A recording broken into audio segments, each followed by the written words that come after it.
Apple legend Jony Ive joining OpenAI to destroy Apple. Welcome to the All Future Podcast, where we talk all things tech and AI throughout the week. If you're enjoying these videos, make sure to hit that subscribe button. And today we're talking about a really interesting thing with Jony Ive and OpenAI. So, Matt, get us started. I'm excited about this one. I thought you might be. I'm a little bit of an Apple nerd, especially on the design side of things. So Jony Ive, I don't think it's crazy to say legendary industrial designer. I mean, Absolutely. Probably one of the greatest designers of all time. If you were making a Mount Rushmore of designers, it's probably like Eames, like Dieter Rams, and then Jony Ive or something, right? Like these are so big name, a lot of cachet with that name. Hasn't worked for Apple in a while, even in an unofficial capacity, and now is moving on to work for OpenAI to develop some kind of post-smartphone device. We can speculate on what that actually is going to look like, but joining with the OpenAI team to create whatever is going to be the future of how humans interact with AI and their kind of day-to-day digital life. I'm very excited about this. I think it's cool. Yeah. That's kind of the setup for it. Pitching it over back to you. What do you think they're working on here? What's going on with this? And is this really going to be a threat to Apple? Well, yeah, that's a lot of questions. Take just one if you want. The first part of that is definitely, I think they're working on a standalone AI device, like the Rabbit R1, but in whatever form factor they're picturing for the future, that is the way that we get AI to not be a smartphone, but to be its own device that you want. The next thing that people want, because the iPhone looked so cool and was the next thing that everyone wants. So I think that's what this is going to be. And they're getting Jony Ive in to be like, hey, make us something legendary so that people have to get our version of this. Yeah, I'm really curious about that long term, because a lot of these AI features are so software based that it's a question of whether or not we're actually going to need these products, or if they could just be an app on our phones.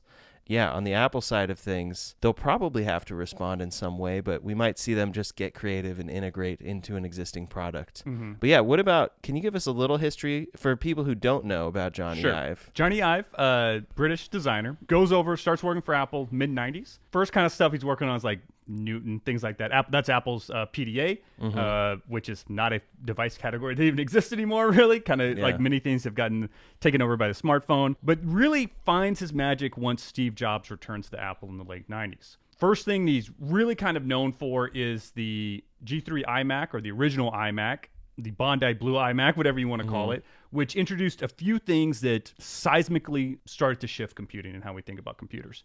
One, it was an all-in-one computer, which was not that common at all at that time. And then also it had a design language that a lot of people look back on fondly, and that is translucent plastic. So you could see through it, which was very cool at the time. It originally released in the Bondi Blue color, like I said, but then eventually a lot of different colors. So it kind of made computers fun, right? Yeah. And so that was a big part of what started to like make his kind of meteoric rise within Apple. Fast forward a little bit, obviously part of all the big Apple device is going through the 2000s. Eventually, after Steve Jobs passes away, who he was, by all accounts, extremely close to, he actually delivered the eulogy at Steve Jobs' funeral. And I mean like the family funeral, like the personal funeral. Wow. So obviously they were good friends. I think they kind of had a lot of creative synergy, like great creative partners. A McCartney and Lennon, if you will, of making consumer tech. For whatever reason, starts to fall out with Apple, and there's different rumors of what's going on there. The narrative that is most popular is that he was obsessed with making objects that were beautiful and thin, but maybe sacrificed usability. So things that people complained about in, say, Apple circa 2016 or whatever, right? It's no HDMI ports, no MagSafe, the butterfly keyboard, all these kinds of things that were taken out of Apple products, I think making them maybe less useful to make them look better. He leaves Apple, starts his own design company, Love From, which does contract work for Apple. So he's still actually working for Apple up until 2022. They're contracted to Apple. And then in 2022, that contract ended and was not renewed. Jony Ive, a very wealthy guy by all accounts. He got a lot of stock options in Apple. I can imagine. He also was the only Apple executive whose salary wasn't disclosed to the public. They only disclosed it 1 year, and it was $30 million for a year. And then they stopped disclosing it. So who knows how much he was making, right? So he's a guy who doesn't have to work, but I think wants to work. And I think he feels like he's got one more good design left in him. and this could be it. Interesting. Yeah, that makes me really excited about this. I feel like I'm not... Johnny, hire me as your PR guy. I'm your hype man over here. Yeah, because I'm all in now. I want this device. But yeah, it's really interesting to look at all these different things and consider the future form factor. You look at something like the Rabbit R1, and it's cool to envision what this could be, but it's not like I look at that and go, ooh, look at that device. I want to hold that in my hand, at least for me. Maybe some people, picturing this actually getting to a design language that you really want this other device. It's really interesting, and I can only imagine what that would actually look like. Maybe it won't be that exciting. It'll just look kind of cool and different, but maybe it'll be completely different than anything we've seen before, because AI, if they can get it to this way that it doesn't need to function with inputs that we're used to, could be enabling a totally different device than we've ever seen. Definitely. And I think there is a really good comparison here in Apple history. I brought some show and tell today. Yes. I brought some show and tell today. I have here Apple's first music player. Is this the physical scroll wheel? It is. So it clicks and turns. But I just bamboozled you a little, Ryan. Switcheroo. He doesn't know this. I have this in the bag on the side. This is not Apple's first music player. Interesting. Do you know Apple's first music player? No, I don't. It's this, Power CD.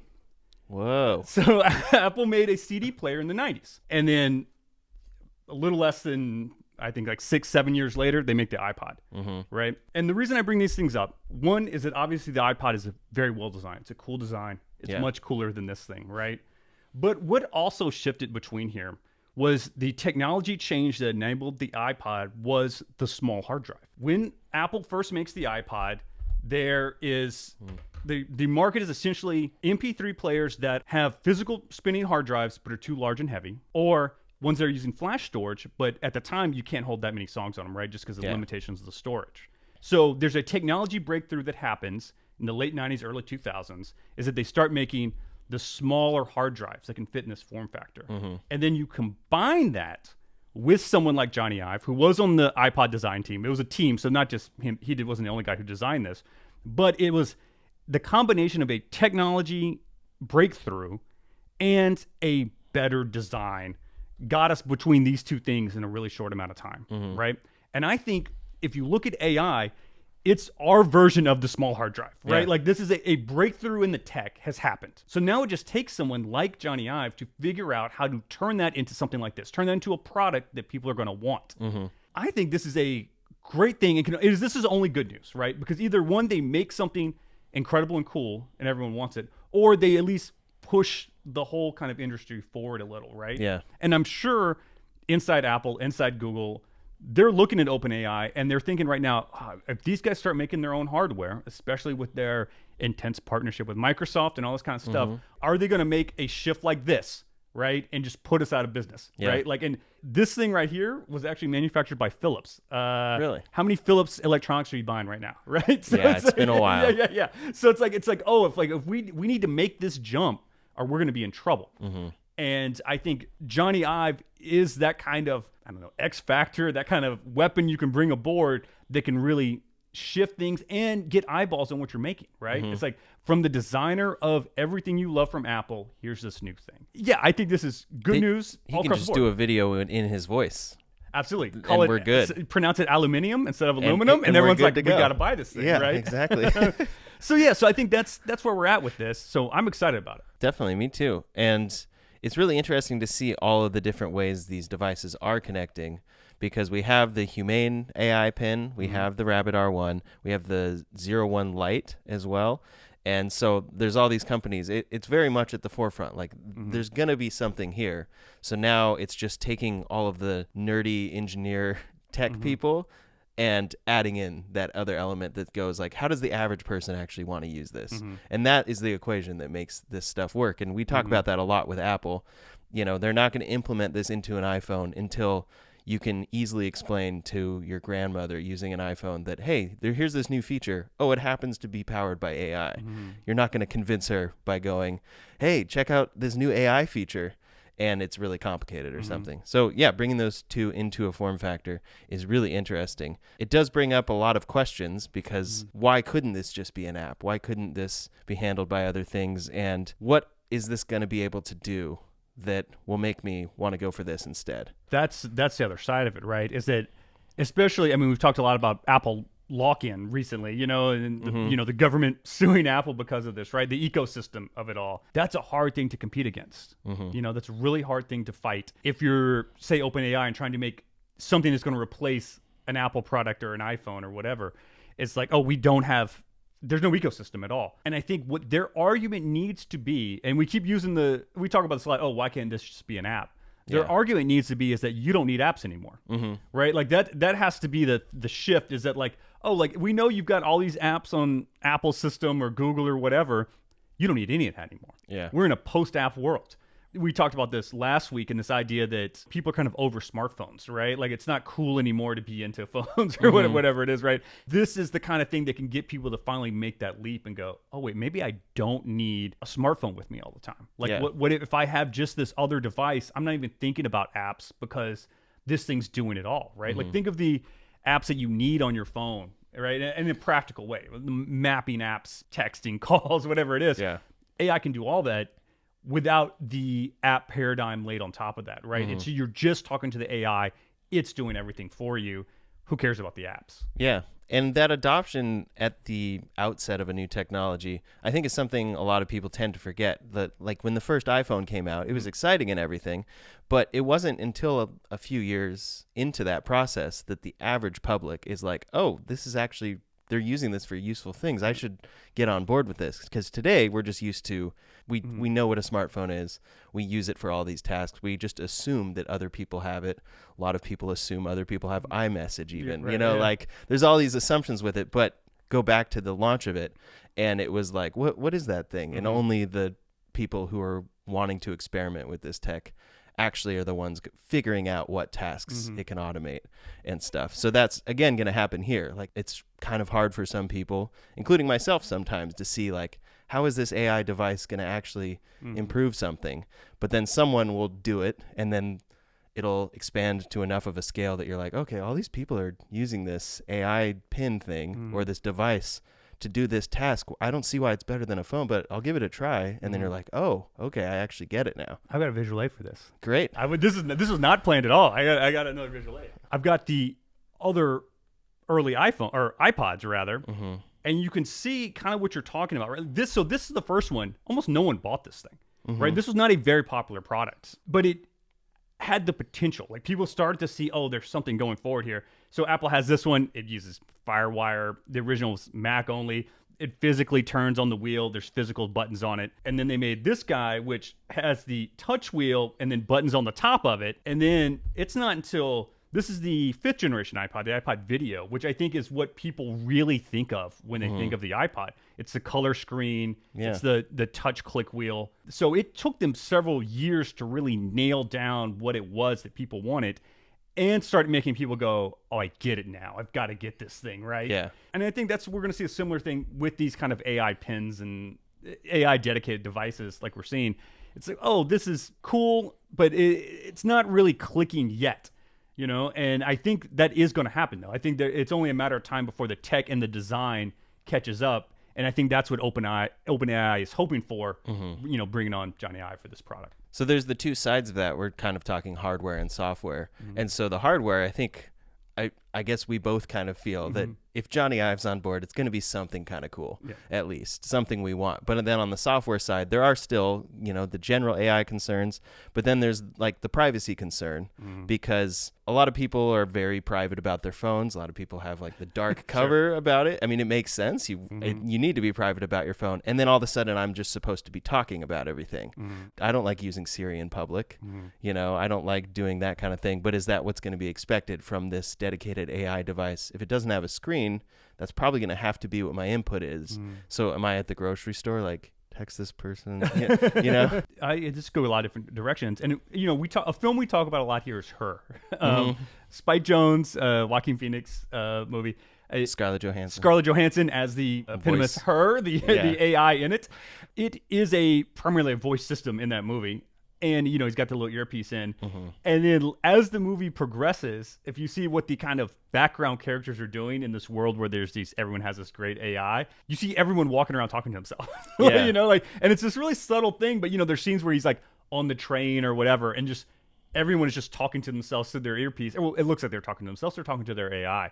So maybe we're going to have a world where it's common to see people just kind of mumbling to themselves, and, it's that kind of interface. I also don't want to preclude a screen-based interface. I've been saying that I think the watch form factor is the way to go with these things, where there's a screen when you need it, but it's also just kind of around. You can talk to it. You can get haptic feedback from it. Put a camera on that thing so it can scan things. All of a sudden, you're kind of have the best of all the worlds there. Here's what I will say too, though. I think where we're really going with this stuff is a world where you don't need the screens, and this is where it gets really weird, because you don't actually you aren't going to have to compose any of your own replies to anyone ever, right? Like it's gonna, the little thing's gonna beep in your ear and go, "Hey, your mom asked if you're coming this weekend. I said yes because based on everything I know about you as an AI, I think that you're going to go over there." And you're like, "Good job, AI, you nailed it," right? Or if it gives you like options or something in your ear, right? And you're like, "Oh, like here's my 3 replies to this. What do you want to say?" And you say option A, and then that's all you're saying out loud. So there's ways to kind of negate that, but I think people who are going to be older people in the year 2060 or whatever, we're going to be like, "Oh, I hate how everyone's talking to themselves all the time to their AI." But younger people are going to be, "Oh, that's just the world I live in." Right? They're not going to think about it. Yeah. The other thing that does bring us back to all of this Apple ecosystem type of stuff is the idea that if ChatGPT makes their own, OpenAI makes their own device with Jony Ive, then they'll probably make ChatGPT itself proprietary on that device. And pretty soon we could get to this zone where you're not using whatever AI model you want online. It's like you have to buy this device, and then you're locked into that particular AI's ecosystem. Ironic, since their name is OpenAI. Yeah. But yeah, absolutely, this is going to happen, right? Like, what's the point? These companies aren't going to invest billions in AI unless they can control their version of it and sell their version of it, right? Why it doesn't make any sense to them to just make the best AI ever and say anyone can use it. It's great, right? So they need an AI that differentiates itself from others out there, or they don't have a product that's going to sell, right? So they have to stand out in certain ways. So we're absolutely going to see this. We're going to see AI lock-in, if you will. Yeah. And it could be even far worse, I think, because you're locked into something that has learned you, not just like saves your passwords. Like it has learned everything about you. I think I talked about this maybe a couple of weeks ago, where this idea that people are going to think these AIs are their friends, right? They're going to treat them like the family pet or something like that. And you're just like, "Oh, I've used the Google AI for 30 years. I love this guy. I love his voice. He knows about my life." And humans, for whatever reason, it's just instinctual for us to assign human characteristics to everything. Yeah. Especially if it talks or has a face, right? Like we want to pretend like it thinks and is a human. Yeah, like you're going to be like, "Sorry, Google AI, I'm breaking up with you to go with the OpenAI Jony Ive device," or whatever, right? You could do crazy things. You can build into the AI. It's like when you try to like cancel your Comcast or whatever, and they ask you all these questions and like offer you all these reasons to stay. So I can the AI is going like, Ryan, don't leave me. Don't leave me, man. Stay with Google. I've been your friend. You think OpenAI knows you like I know you? It's like it's like you're breaking up with your girlfriend or something, right? So yeah, this is definitely going to happen. And outside of massive government intervention, this is the future we're going to be in. So in the near future, hopefully we will see a device from them. I'm excited about that. And then seeing all of these different devices competing. For the near future, these are definitely going to be niche products. So I guess the product on the forefront is still going to be like the iPhone 16 or whatnot. We'll likely see Apple doing AI demos on that, best phone for AI ever, that kind of stuff. And then we'll see whatever they bring to WWDC. I'm really curious to see. But I think long term, the device thing with that lock-in is going to be where we're going to end up. And Apple's going to have to compete here as well. Oh, yeah. Or in as a company.